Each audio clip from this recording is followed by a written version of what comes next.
Foxcatcher's National Cup Steeplechase is run over the most difficult course in America. Maybe that's why there are only 14 jumpers parading to the post, while 20,000 fans are out to see them fall.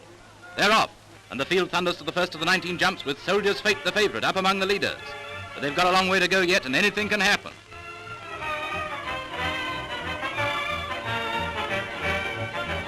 Soldier's Fate, number 4, is in the lead, but over the jump, Belmont, number 13, goes to the front, and the toughest jumps in America take their toll.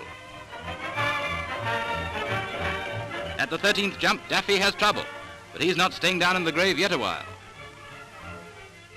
Coming into the final stretch, Soldier's Fate on the left still leads. He runs home almost as if he's limping, but he holds his lead, and Soldier's Fate is the winner.